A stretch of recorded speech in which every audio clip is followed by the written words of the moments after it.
Deenanath Mangeshkar award के दौरान भावुक हुए प्रधानमंत्री नरेंद्र मोदी। भारत की महान गायिका लता मंगेशकर के नाम रविवार को लता दीननाथ मंगेशकर अवार्ड की शुरुआत की गई। इस खास मौके पर प्रधानमंत्री नरेंद्र मोदी रविवार को मुंबई में लता दीननाथ मंगेशकर अवार्ड आयोजन में शामिल हुए। ये अवसर खास इसलिए भी था क्योंकि रविवार यानी 24 अप्रैल को स्वर्गीय लता मंगेशकर के पिता मास्टर दीननाथ मंगेशकर की 80वीं पुण्यतिथि थी। ऐसे में इस खास मौके पर लता दीननाथ मंगेशकर पुरस्कार की शुरुआत की गई। दरअसल नरेंद्र मोदी ने रविवार को मुंबई में मास्टर दीननाथ मंगेशकर पुरस्कार समारोह में हिस्सा लिया। इस दौरान प्रधानमंत्री मोदी को प्रथम लता दीननाथ मंगेशकर पुरस्कार से सम्मानित किया गया। इसके बाद उन्होंने कहा कि संगीत आप में वीर रस भरता है, संगीत मातृत्व और ममता की अनुभूति करवा सकता है, संगीत आपको राष्ट्रभक्ति और कर्तव्य बोध के शिखर पर पहुंचा सकता है। हम सब सौभाग्यशाली हैं कि हमने संगीत की सामर्थ्य को,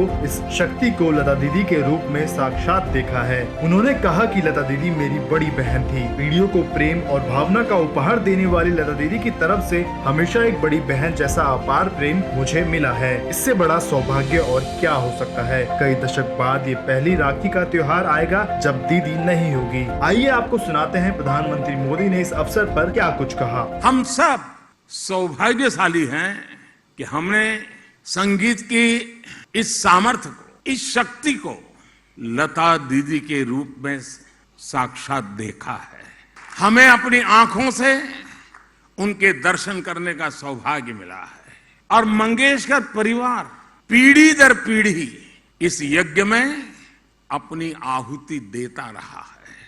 लेकिन मैं सोच रहा था कि दीदी से मेरा नाता कब से कितना पुराना, 4-4.5 दशक हुए होंगे और तब से लेकर के आज तक इस परिवार के साथ अपार स्नेह, अनगिनत घटनाएं मेरे जीवन का हिस्सा बन गई। मेरे लिए लता दीदी वो मेरी बड़ी बहन थी।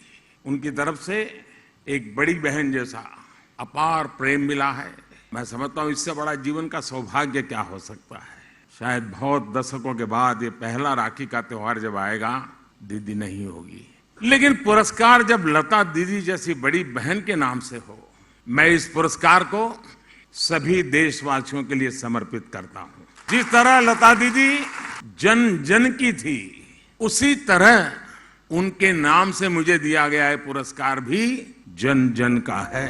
बता दें कि पीएम मोदी ने इस पुरस्कार को देशवासियों को समर्पित किया। उन्होंने कहा कि जिस तरह लता दीदी जन जन की थी, उसी तरह उनके नाम से मुझे दिया गया यह पुरस्कार भी जन जन का है। मैं इसे सभी देशवासियों को समर्पित करता हूं। पीएम मोदी ने कहा कि लता दीदी ने आजादी से पहले से भारत को आवाज दी। इन 75 वर्षों की देश की यात्रा उनके सुरों से जुड़ी रही। इस पुरस्कार से लता जी के पिताजी दीननाथ मंगेशकर जी का नाम भी जुड़ा है। अभी के लिए इस रिपोर्ट में बस इतना ही। देश और दुनिया के तमाम खबरों से जुड़े रहने के लिए जुड़े देश हित न्यूज के साथ। धन्यवाद।